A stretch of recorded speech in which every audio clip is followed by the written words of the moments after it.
Hai, Assalamualaikum semua. Okey, korang tengoklah kat hadapan saya ni ada satu buah kereta Honda. Okey, ini adalah Honda Jazz. Okey, sebelum kewujudan Honda City hatchback yang baru sekarang ni, inilah dia dulu. Okey, ini adalah Honda Jazz sebelum kewujudan Honda City hatchback. Okey, Honda ni ramai juga anak muda zaman sekarang pakai.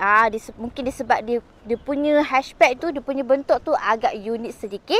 Kita tak tahu, tapi zaman sekarang ni anak muda dia memang banyak juga pakai Honda Jazz ini. Okey, ini Honda Jazz spek 1.5. okey.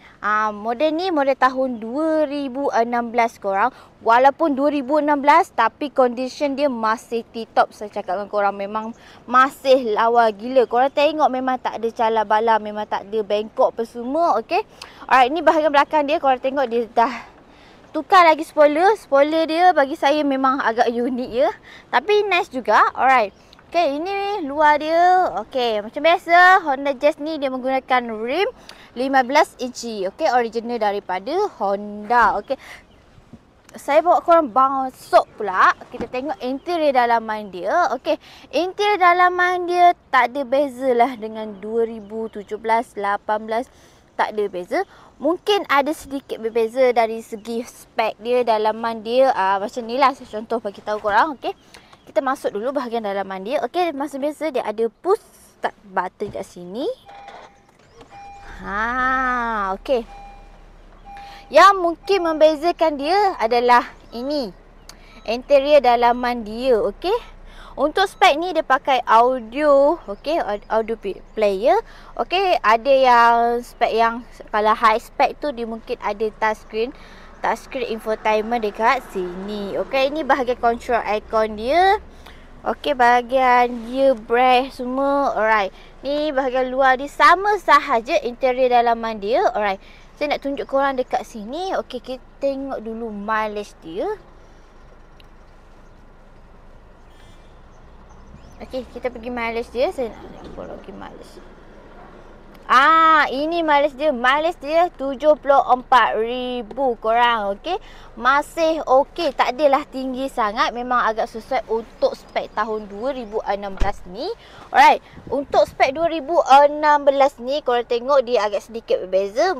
Dari segi seat dia. Okey, dia menggunakan seat fabric ya. Seat fabric memang sangat lembut dengan dia punya design dekat bahagian tengah ni nampak berbeza sedikit dengan yang latest ni yang macam 2019, 2018. Okey. Alright, ini bahagian dalaman dia. Okey, cermin dia dah siap tukar lagi. Kita pergi tengok bahagian belakang pula. Okey.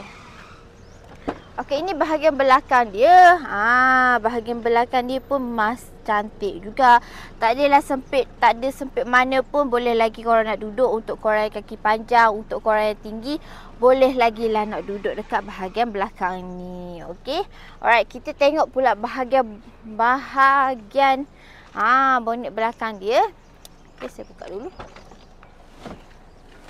Okey, macam biasa bahagian belakang bonet belakang dia tak ada besar sangat, tak ada kecil sangat, tapi kalau nak letak barang okey lagi. Memang dia punya space belakang ni memang sesuai lah untuk kereta yang kereta yang hatchback macam gini ya.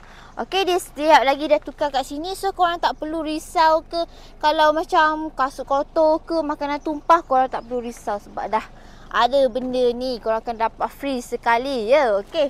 Alright. Macam biasa saya cakap, kalau korang berminat dengan Honda Jazz ini, korang boleh PM kita, okey. Untuk harga Honda Jazz ni, korang boleh dapat harga RM47,000.